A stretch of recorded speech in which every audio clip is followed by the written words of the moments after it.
Levítico, capítulo 9.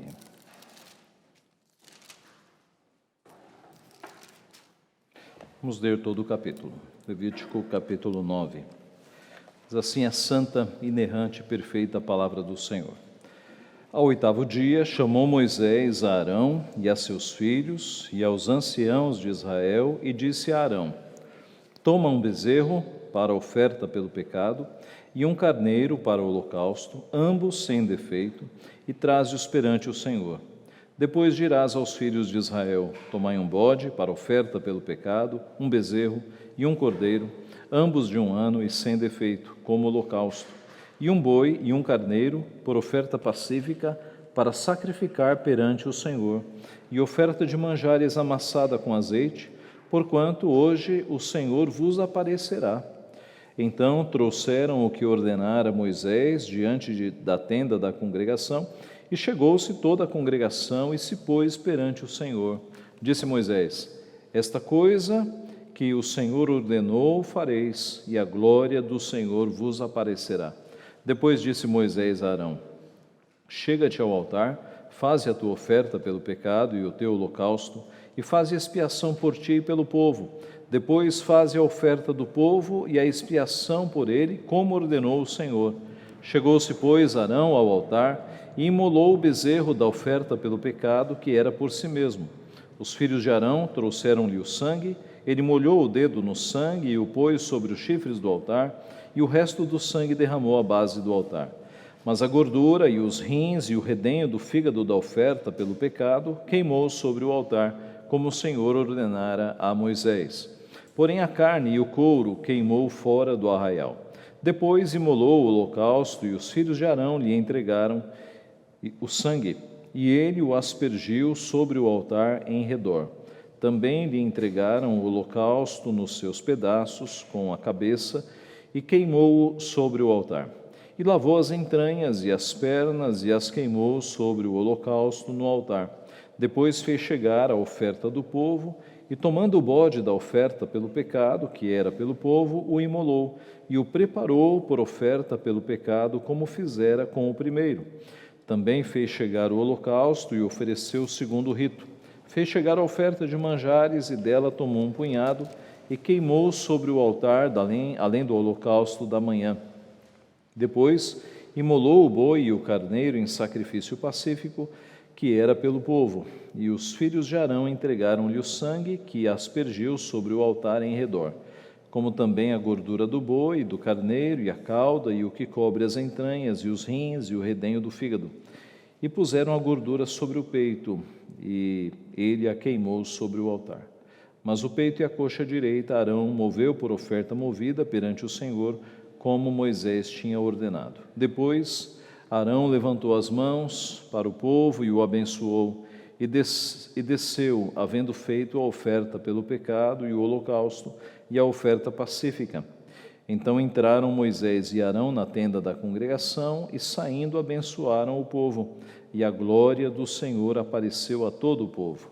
E eis que, saindo fogo de diante do Senhor, consumiu o holocausto e a gordura sobre o altar, o que, vendo o povo, jubilou e prostrou-se sobre o rosto. Meus irmãos, o tema da mensagem desta noite é o primeiro culto no tabernáculo. O primeiro culto no tabernáculo. Vamos orar? Pai Santo, mais uma vez estamos diante da Tua santíssima palavra, que é rica em ensinamentos para nós, que é de difícil entendimento, não conseguimos entender pelas nossas próprias forças, mas temos o Teu Santo Espírito, ó Pai, que nos ajuda a entendê-la e, mais do que isso, Ele aplica a Tua palavra aos nossos corações. Sabemos que o Senhor fala por meio da Tua palavra, e aqui está o Teu povo, Pai, diante do Senhor, pedindo que o Senhor fale, que o Senhor nos corrija, nos repreenda naquilo que for preciso, e que o Senhor nos direcione, nos mostre, ó Pai, a forma como devemos bem Te adorar, a forma como nós devemos nos portar diante da Tua santa presença, Pai. Pedimos que nos ajude a compreender este texto, que aplique este texto em nosso coração, Tudo isso nós te pedimos humildemente e em nome de Jesus. Amém. Meus irmãos, o texto que nós temos aqui diante de nós é o registro do primeiro culto do tabernáculo. Nos capítulos anteriores, nós vimos toda a preparação para este grande dia, quando agora o tabernáculo pronto, acontecerá o primeiro culto. No capítulo anterior, nós vimos a consagração dos sacerdotes. Antes do culto acontecer, aqueles sacerdotes passaram por 7 dias de consagração ali dentro, sem sair, consagrando-se ao Senhor. E como a Bíblia é um todo, mesmo este sendo um texto tão antigo, tratando de um tabernáculo que nós não seguimos mais, de um culto com sacrifícios que nós não fazemos mais, como a Bíblia é um todo, nós podemos olhar para este texto e retirar lições. Esse texto nos ajuda a compreender o culto que nós fazemos hoje, traz os princípios que já estavam lá atrás, que nós usamos nos cultos, nos nossos dias. O fato é que o assunto culto, ele é extremamente necessário. Por quê? Porque hoje nós vivemos uma espécie de época dos juízes. Fazendo uma analogia, lá no livro dos Juízes há um refrão que se repete sempre que acontece uma coisa muito errada. Naquela época não havia rei em Israel, e cada qual fazia o que julgava ser mais reto. Então, parafraseando, fazendo uma analogia, em termos de culto, tem sido assim. Na nossa época, cada igreja faz um culto da sua cabeça, que julga ser o mais correto. Cada pastor, de uma forma às vezes criativa, faz um culto que não está prescrito na palavra de Deus. Se você visitar numa cidade como a nossa 5 igrejas, é possível que você encontre 5 cultos diferentes. É bem possível. Nem sempre foi assim. No passado, ali pelos anos 70, não importava você visitar uma igreja presbiteriana no norte, no sul, no nordeste ou no sudeste. Você encontrava como que uma padronização de culto. Hoje, a situação é muito diferente. Os cultos são totalmente distintos e diversos. Por quê? Porque as igrejas e os pastores, por vezes, têm se afastado da palavra de Deus. No assunto culto e liturgia, usam da criatividade ao invés de usar da fidelidade, de se ater ao texto bíblico. E é por isso que um assunto como este é tão importante para os nossos dias. Nós devemos estudar a forma de culto que realmente agrada o nosso Deus. E aqui no texto de hoje, olhando para este primeiro culto do tabernáculo, nós podemos tirar lições preciosas para os nossos dias. Nós podemos analisar então, e analisaremos, quais partes este culto teve. E a primeira parte que nós vemos aqui é um chamado à adoração. Do verso 1 ao verso 6, nós temos um chamado à adoração. Veja o verso 1. Ao 8º dia, chamou Moisés a Arão e a seus filhos e aos anciãos de Israel.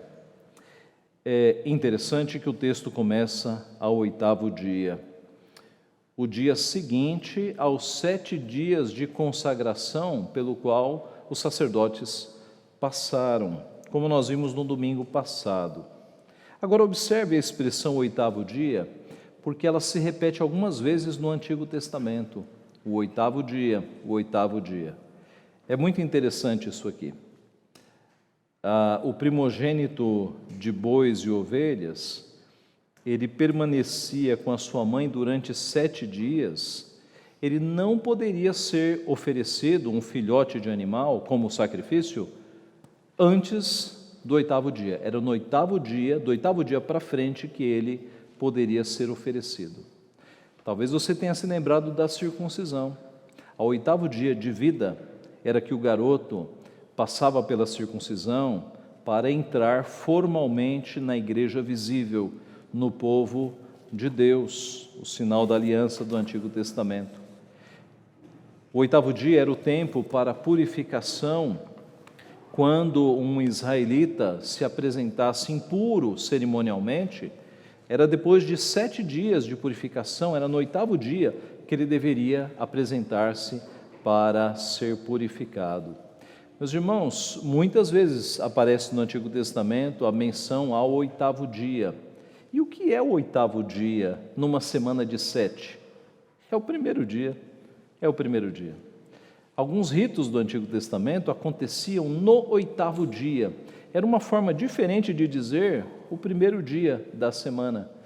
E isso é muito impressionante, porque você já vê sinais no Antigo Testamento apontando para a mudança que seria feita com a ressurreição de Cristo num primeiro dia, com referência ao culto. Porque no Antigo Testamento era o 7º dia, que era o dia santificado e guardado para o povo celebrar o culto ao Senhor. Mas depois da ressurreição de Cristo, que foi num primeiro dia da semana, você começa a ler os textos depois da ressurreição e você vai encontrar o povo de Deus se reunindo não mais no 7º dia, mas agora sempre no primeiro dia da semana. Um texto que mostra isso de forma clara é Atos capítulo 20. No versículo 6 é dito que os apóstolos passaram uma semana, e aí no verso 7, no primeiro dia da semana, quando nos reunimos para partir o pão, e aí você tem uma descrição de um culto. Observe, eles passaram uma semana reunidos, o sábado passou e eles não fizeram nada. No primeiro dia da semana, eles se reuniram para partir o pão. Então você observa que depois da ressurreição de Cristo, a ressurreição de Cristo foi um evento tão grandioso que ele marcou um novo início. E a igreja passou a se reunir agora no primeiro dia da semana. E aqui, todas as vezes que você ler no Antigo Testamento, 8º dia, saiba que já é uma semente, já é um sinal apontando para o primeiro dia do Novo Testamento. Verso 2: E disse a Arão: Toma um bezerro para oferta pelo pecado e um carneiro para o holocausto, ambos sem defeito, e traze-o perante o Senhor. Aqui nós temos ofertas feitas por Arão, que era o sumo sacerdote. O sumo sacerdote era aquele que comandava todos os sacerdotes. A oferta pelo pecado era uma oferta de purificação e o holocausto era uma oferta de expiação e de consagração. Os sacerdotes, então, antes do povo, tinham que fazer esses sacrifícios para purificarem a si mesmos. Observe que eles passaram 7 dias de purificação, mas agora no momento do culto, eles vão refazer sacrifícios de perdão, de expiação de pecados, de purificação, para que eles entrem, não santos porque eles eram pecadores, mas eles entrem ali para oficiar, para fazer o primeiro culto, o mais consagrados possível. Essa é a ideia que nós temos aqui. Eles eram pecadores. Da mesma forma hoje, meus irmãos, a liderança do povo de Deus, presbíteros e diáconos, tem que estar consagrados, o máximo de consagração para trabalhar no povo de Deus. Este é o princípio que nós temos aqui. Verso 3: Depois dirás aos filhos de Israel: tomai um bode para oferta pelo pecado, um bezerro, um cordeiro, ambos de um ano, sem defeito, como holocausto, e um boi e um carneiro por oferta pacífica, e segue aqui o ritual que eles deveriam fazer, os animais que eles deveriam apresentar. Nós temos aqui do verso 3 ao 5, as ofertas agora feitas pelo povo. O povo também deveria se preparar para adorar ao Senhor. O povo deveria santificar-se com estes sacrifícios para cultuar ao Senhor. E aí vem o verso 6, disse Moisés: esta coisa que o Senhor ordenou fareis, e a glória do Senhor vos aparecerá. Nós temos aqui o propósito daquela adoração. No primeiro culto que eles fariam, a glória do Senhor se manifestaria entre eles. Nós temos aqui o propósito da adoração. Essa também deve ser a nossa perspectiva, ou a nossa expectativa antes do culto. Nós devemos nos preparar ansiando pela glória do Senhor. Nós devemos aguardar o culto como aquele momento em que Deus vai falar conosco, em que Deus vai dar uma palavra para orientar a nossa vida. Nós devemos aguardar o culto a Deus com esta ansiedade santa de que é o momento em que nós podemos adorar a Deus como corpo, sem intermediários humanos, tendo apenas Cristo como nosso mediador, e podemos adorar a Deus diretamente, como nós estamos fazendo, acabamos de fazer aqui. Nós devemos ansiar pelo culto como aquele momento em que Deus vai falar conosco e vai arrumar a nossa vida. E, meus irmãos, Deus de fato fala conosco no culto. Ele nos repreende, por exemplo. Quantas vezes que você vai a um culto e vem uma palavra que você está precisando ouvir? Eu, na época de seminário, levei uma jovem a um culto, uma jovem com a vida totalmente torta. Ela tinha sido amiga na minha infância e eu a levei num culto. E depois do culto, ela veio me dar uma bronca dizendo: por que você falou da minha vida para o pastor? Eu não tinha falado nada, mas Deus usou aquele pregador para mencionar todos os pecados da vida daquela jovem, repreendendo-a ali. E isso foi tão evidente que ela achou que eu tivesse falado mesmo. Quantas vezes, meus irmãos, nós viemos ao culto e Deus fala conosco, fala exatamente aquilo que nós precisamos ouvir, em termos de repreensão, em termos de consolo. Quantas vezes você está passando por problemas difíceis na tua vida e você vai ao culto e vem uma palavra exata, aquilo que você precisava ouvir. É Deus falando com o seu povo. Há uma denominação no espectro evangélico chamada Congregação Cristã do Brasil. Você certamente já viu algum templo cinza com essas palavras. Eles têm uma prática lá muito ruim, que é a seguinte: eles vão para a igreja para buscar a palavra. E o que é isso? Na hora do culto, o ancião pega a Bíblia, abre a ermo, e onde abrir, ele lê um versículo e começa a falar coisas daquele texto. E as pessoas ficam ali atentas porque elas foram buscar a palavra. O que significa isso? Digamos que uma pessoa está na dúvida se vende um terreno ou não. Ela fica de olho no pregador, de ouvido.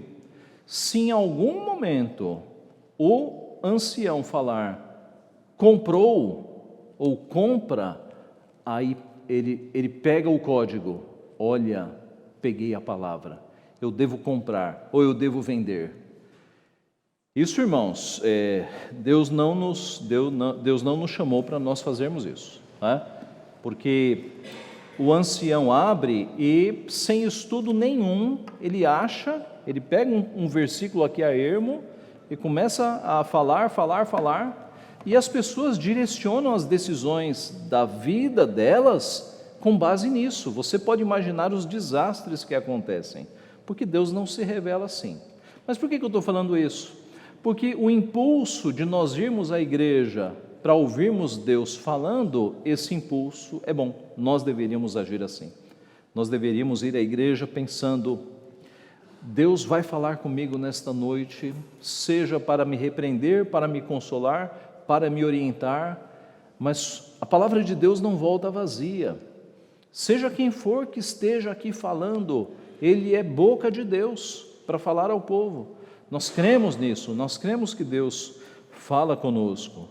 Então, Moisés gerou uma expectativa que a glória do Senhor aparecerá neste culto. E a nossa expectativa ao ir a um culto é: o Senhor vai falar comigo, o Senhor vai manifestar a sua glória, não como um clarão de luz, mas Ele vai alimentar o seu povo, Ele vai direcionar o seu povo. Essa é a expectativa que nós devemos ter.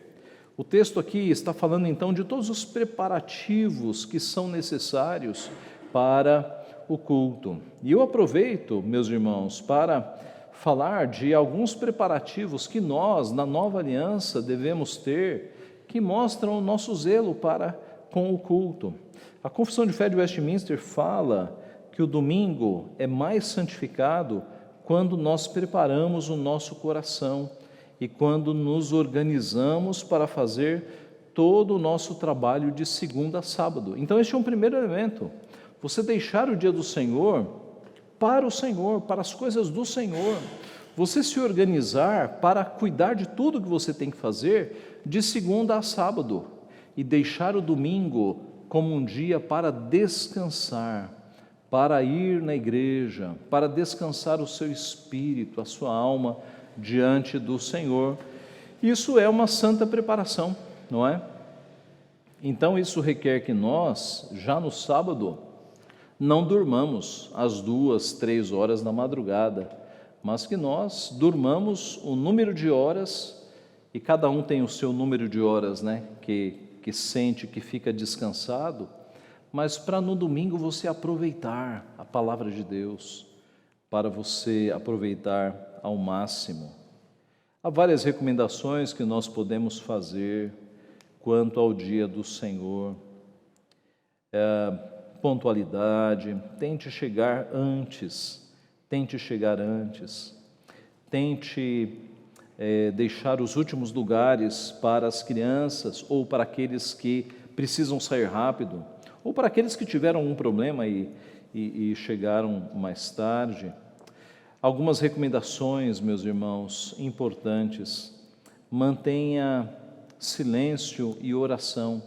Quando você chega numa igreja, você permanece em silêncio, ou lendo a Bíblia, ou orando, preparando-se para o culto. Este é um conselho antigo, que os pastores antigos davam e que nós devemos retomar. Chegou na igreja, assente-se e ore, leia a palavra, preparando-se assim para o culto. Então não cabem, nestes momentos anteriores ao culto, conversas, cumprimentos. Não, permaneça em oração, é o melhor caminho. Vista-se adequadamente para o culto. Considere a importância do momento. Considere a importância do momento. Desligue celular, desligue aparelhos que possam tirar a tua atenção no meio do culto. Não coma, não beba coisas no culto. Não se levante para sair no meio do culto. Tenha o costume de ir ao banheiro e beber água antes do culto e não no meio do culto. Não converse, não faça comentários sobre o sermão. Eu imagino que às vezes dá vontade de comentar com a pessoa que está do lado, né? Mas não no culto. Guarde na cabeça para comentar no carro, na ida para casa. Não converse no culto. No culto é atenção máxima à palavra. Não faça coisas no culto que não sejam estritamente necessárias. Aliás, é um bom costume fazer anotações do sermão. Eu fiquei muito impressionado quando, em julho, nós fomos para uma cidade no Paraguai, Encarnación. Eu já falei sobre isso, né? E nós fomos lá numa igreja batista. Eu fiquei muito impressionado quando eu olhei para o lado, havia, eu acho que umas 3 fileiras de bancos, nós sentamos numa aqui mais do lado, de modo que eu conseguia ver assim as outras fileiras. Eu fiquei muito impressionado com quase todo mundo com cadernos fazendo anotações do sermão.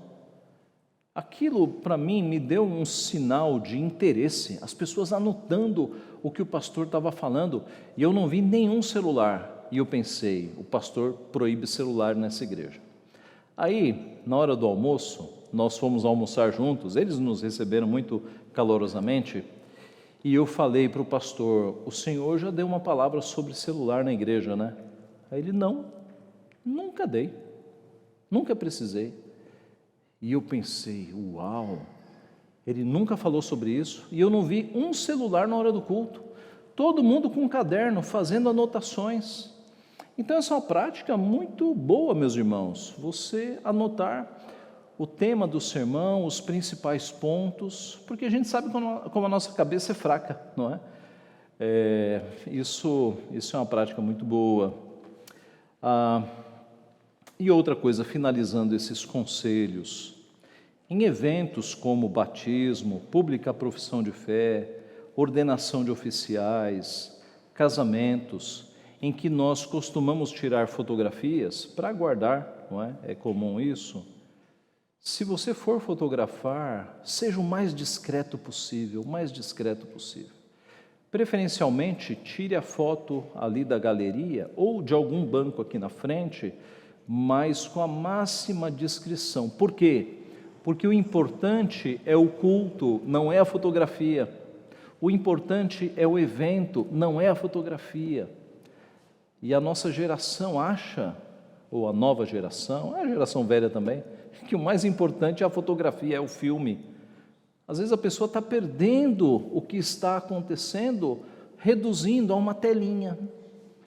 E no culto, meus irmãos, o importante é o evento, é o momento, é o batismo, é a profissão de fé, é o casamento, é a ordenação de oficiais. Então, se você for, é justo guardar isso para a prosperidade ou para o futuro, mas faça-o com máxima discrição, para não atrapalhar o culto, Seja bastante discreto, é permitido, mas seja bastante discreto, porque o culto, este é um momento que não pode ser guardado, é um momento que nós estamos vivendo aqui na presença do Senhor, importantíssimo, fica guardado no nosso coração. Então, a primeira parte do culto, olhando para o culto aqui do tabernáculo, foi o chamado à adoração. A segunda parte é a purificação, é o bloco maior, vai do verso 7 ao verso 21. Dos versos 7 a 14, nós temos a purificação dos sacerdotes. Primeiro você tem a oferta pelo pecado, do verso 7 ao 9, tudo descrito, tudo detalhado. Veja do verso 7 ao 9. Depois disse Moisés a Arão: chega-te ao altar, faze a tua oferta pelo pecado e o teu holocausto, e faze expiação por ti e pelo povo. Depois faze a oferta do povo e a expiação por ele, como ordenou o Senhor. Chegou-se, pois, Arão ao altar, imolou o bezerro da oferta pelo pecado, que era por si mesmo. Os filhos de Arão trouxeram-lhe o sangue. Ele molhou o dedo no sangue e o pôs sobre os chifres do altar, e o resto do sangue derramou à base do altar. Você viu aqui a quantidade de sangue.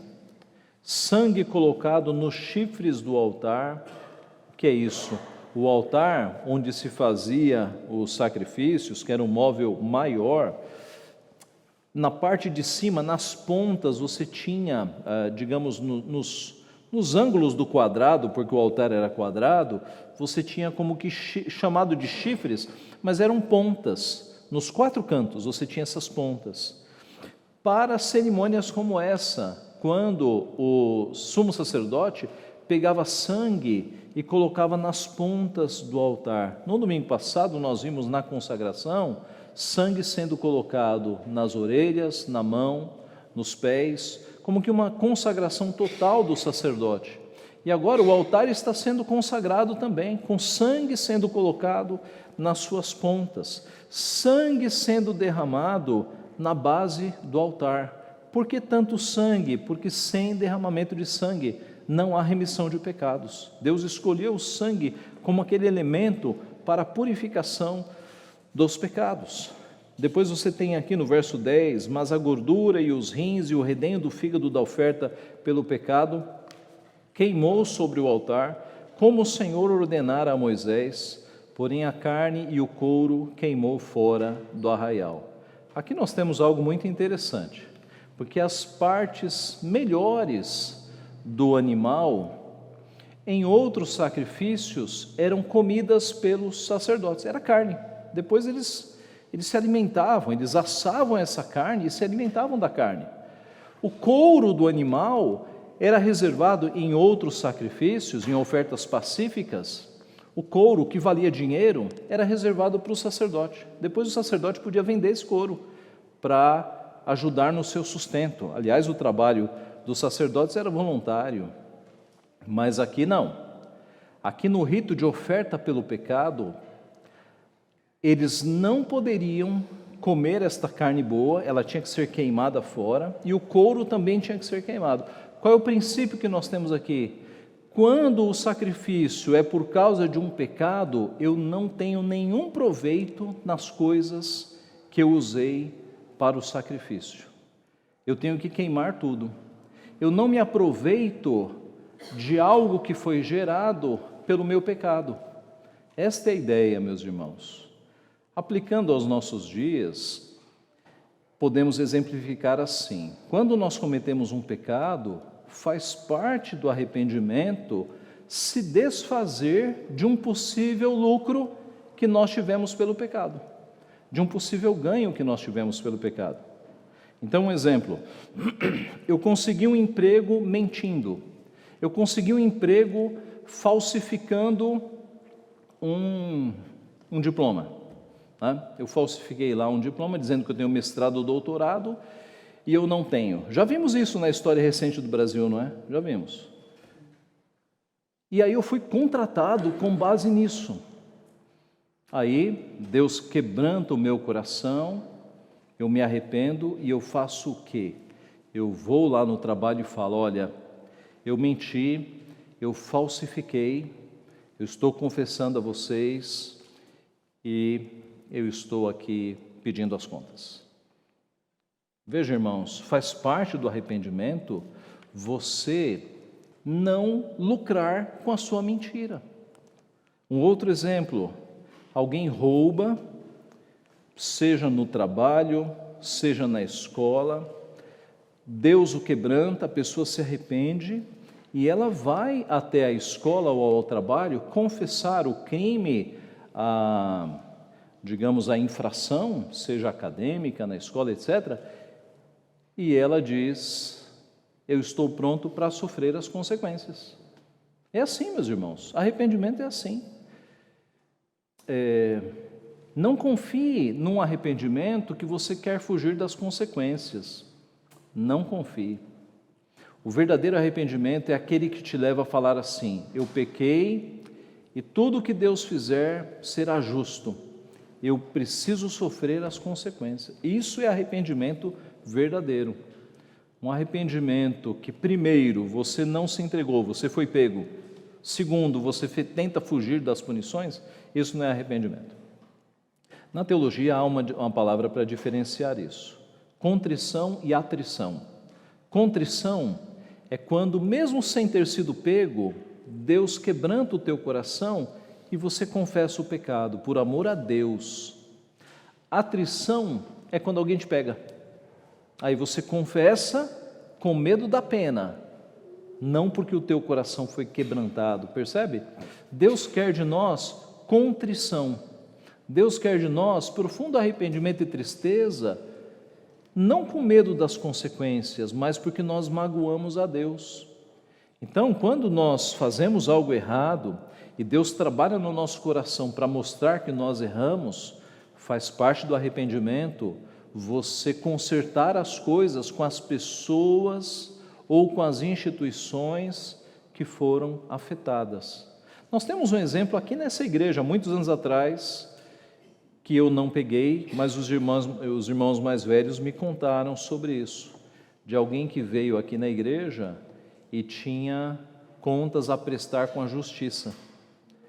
E o conselho foi: Deus te perdoa, mas você vá para a justiça resolver a tua questão com a justiça. Imagine que um bandido se converta aqui na igreja, um fugitivo.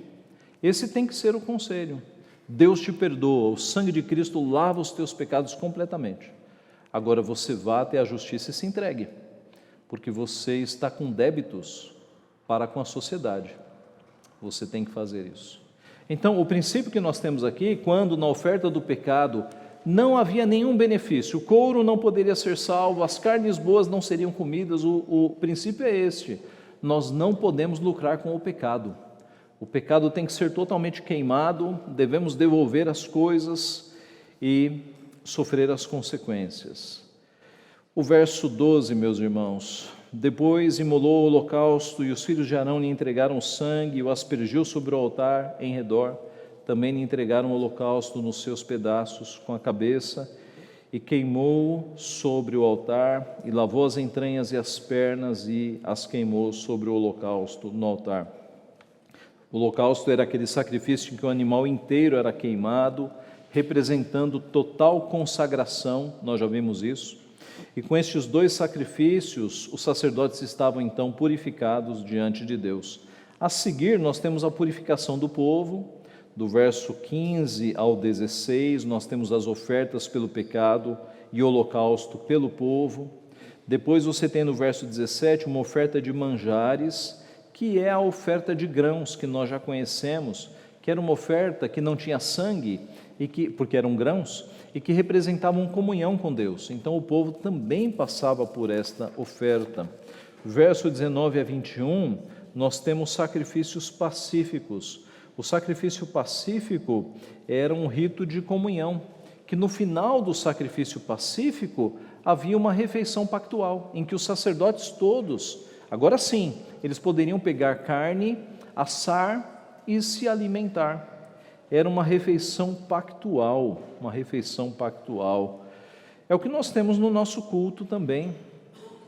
No culto nós temos essa parte chamada purificação e nós temos uma refeição pactual.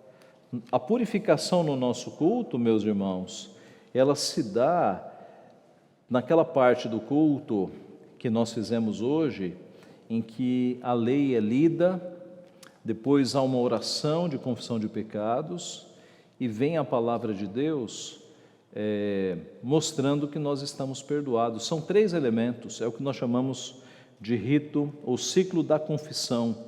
Nós temos a leitura da lei para que os pecados avultem, para que saibamos que sejamos lembrados que somos pecadores.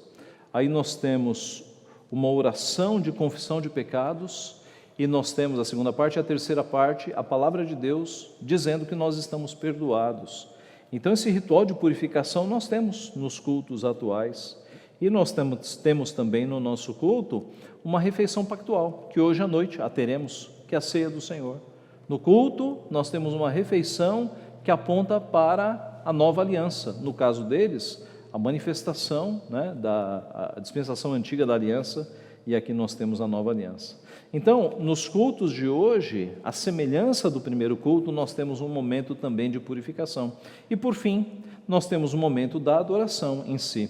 É o final do nosso texto, o verso 22 e 23 dizem assim: Depois Arão levantou as mãos para o povo e o abençoou, e desceu, havendo feito a oferta pelo pecado e o holocausto e a oferta pacífica. Então entraram Moisés e Arão na tenda da congregação e, saindo, abençoaram o povo. Nós temos aqui a bênção. A bênção daquela época era a bênção araônica, que nós encontramos em Números. E note que a bênção araônica, as palavras da bênção araônica, foram escolhidas pelo próprio Deus. Foi Deus quem passou para Arão a bênção araônica. E ela diz assim, Números 6, 22 a 26, Disse o Senhor a Moisés, : Fala a Arão e a seus filhos, dizendo: Assim abençoareis os filhos de Israel, e dir-lhes-ei: Eis, o Senhor te abençoe e te guarde. O Senhor faça resplandecer o rosto sobre ti e tenha misericórdia de ti. O Senhor sobre ti levante o rosto e te dê a paz. Estas palavras foram passadas de Deus para Moisés, para que Moisés falasse a Arão e aos seus filhos, para que eles repetissem essas palavras no final de todas as cerimônias culticas, de todos os sacrifícios. Essa bênção acompanhou o povo de Deus durante todo o Antigo Testamento. A cada cerimônia, a cada culto, essa bênção era repetida com o sacerdote levantando as mãos sobre o povo. No final do ministério de Jesus, Jesus também deu uma bênção aos seus discípulos, e nós não sabemos porque o texto não diz, mas há uma boa chance de a bênção que Jesus tenha dado aos apóstolos possa ter sido a bênção araônica. Mas veja comigo, veja Lucas capítulo 24, abra comigo, Lucas 24. Não sei se você já reparou que Jesus deu a bênção.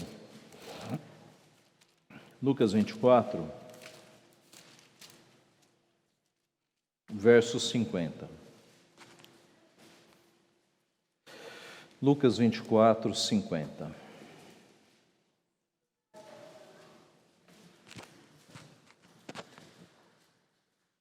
Então os levou para Betânia e erguendo as mãos, os abençoou.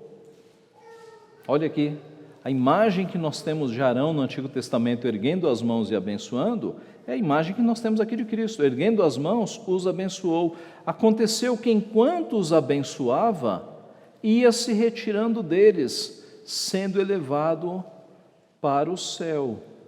O que me leva a pensar que não foi uma bênção curta, que Deus os abençoe, mas foi uma bênção que, enquanto os abençoava, ia se retirando deles, sendo elevado para o céu.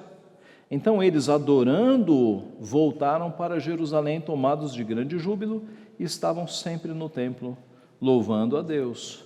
Eu repito, nós não sabemos que bênção Cristo usou aqui, mas há uma grande chance dele ter usado a bênção araônica. Não sabemos. O fato é, meus irmãos, que a bênção, ela ainda é usada nos nossos cultos. Os nossos cultos terminam com o pastor levantando as mãos e abençoando o povo. No Novo Testamento nós temos outras bênçãos. A bênção que geralmente os pastores usam nos nossos dias é a bênção apostólica. Ela se encontra no final do 2º livro de Coríntios. O fato é que a bênção ela é toda especial num culto. Um pastor do passado, um estudioso do culto bíblico, Hughes Oliphant Old, ele escreveu o seguinte sobre a bênção: bênção não é simplesmente uma despedida, um adeus formal, nem simplesmente uma oração pela graça apropriada no final da liturgia, mas antes a promessa da benevolência divina, que é a fonte da nossa salvação. Irmãos, o culto começa com a palavra de Deus e termina com a palavra de Deus. Do começo ao fim, você tem palavra de Deus. O culto começa com a convocação para o culto e o culto termina com a bênção que é bíblica, é a palavra de Deus. Voltando ao nosso texto, veja o que acontecerá agora. E a glória do Senhor apareceu a todo o povo. Lá no versículo 6, Moisés havia dito que isso aconteceria, e agora aconteceu. A glória do Senhor se manifestou ali diante dos olhos de todos. O que era essa glória? O texto não fala, mas a glória geralmente, como aconteceu no Sinai, era um grande clarão, era uma expressão de luz. A glória do Senhor, uma forte luz indicando a presença de Deus ali. No Monte Sinai, a glória do Senhor se manifestou, e agora, no tabernáculo, a glória do Senhor, um grande clarão, se manifestou ali. E eis que, saindo fogo de diante do Senhor, consumiu o holocausto e a gordura sobre o altar. Mais um feito espetacular aos olhos do povo. Fogo saiu diante de Deus para consumir aquilo que estava no altar. Observe que o fogo que acendeu o altar era o fogo de Deus, não era fogo estranho, não era fogo humano, foi um fogo que saiu do próprio Deus, um fogo autorizado, um fogo que não deveria se apagar nunca. Os sacerdotes e os levitas deveriam cuidar de que esse fogo não se apagasse. Era fogo autorizado, não era fogo estranho. Domingo que vem, nós vamos ver o que aconteceu quando alguém trouxe fogo não autorizado, fogo estranho. Observe que no culto, tudo vem de Deus, tudo deve ser autorizado por Deus, deve ter base na palavra de Deus. Se não for assim, é fogo estranho. E terminando, o que vendo o povo, jubilou e prostrou-se sobre o seu rosto. É claro que o povo se alegrou com a manifestação da glória de Deus, porque tudo aquilo que aconteceu no final mostrava a aprovação de Deus. Deus aprovou o nosso culto, Deus se manifestou, chancelando o nosso culto. Irmãos, quando nós fazemos um culto de acordo com a Bíblia, Deus aprova o nosso culto. Mas pastor, é possível Deus não aprovar um culto? É sim. Ele não aprovou o culto de Caim, se lembra? Abel e Caim ofereceram culto. O de Abel foi aceito, o de Caim não foi aceito. Nós podemos dizer que quando uma igreja faz um culto não bíblico, não de acordo com as determinações de Deus, esse culto não é aceito por Deus. É por isso que nós temos que ser bíblicos, nós devemos adorar a Deus de acordo com a sua palavra.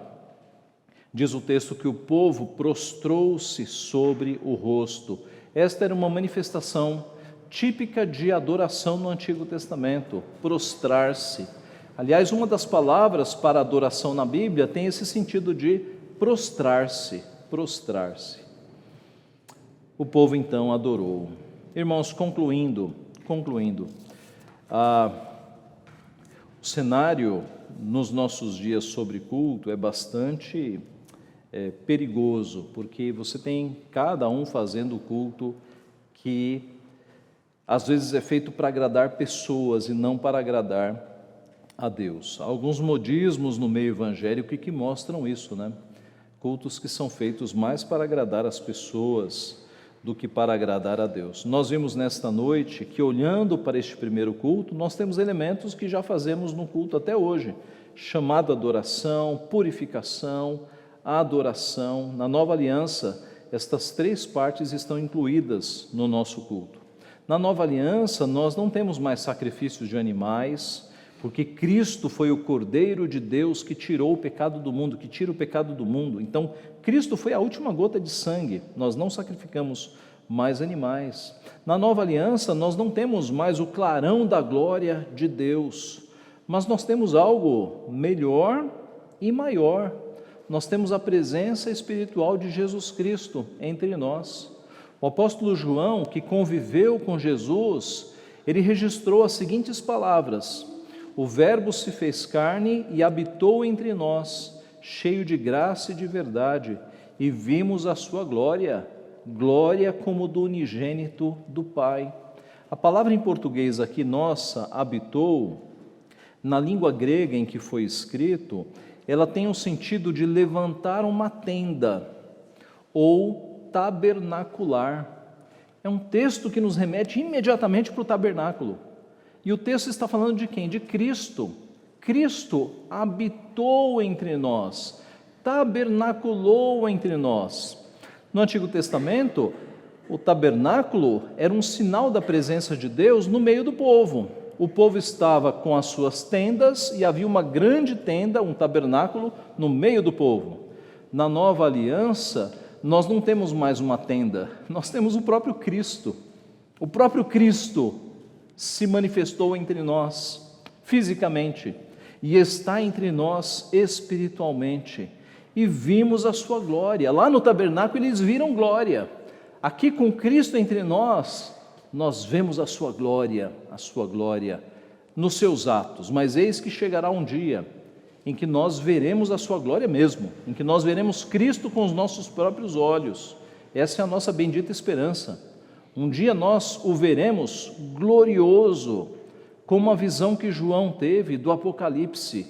No começo do Apocalipse, João faz uma descrição de Jesus, que é uma descrição simbólica, mas que mostra a glória do Filho de Deus. Um dia nós teremos acesso a essa glória total. E a glória do Filho é muito maior do que o clarão que se manifestava ali no tabernáculo. Nós já temos o Senhor Jesus entre nós espiritualmente a cada culto, e chegará o dia em que nós o veremos face a face. Essa é a nossa bendita esperança. Até lá, meus irmãos, permaneçamos fiéis nos caminhos do Senhor, para que tenhamos essa bendita visão, a visão do Cordeiro glorioso, se manifestando em glória. Que Deus assim nos abençoe. Amém.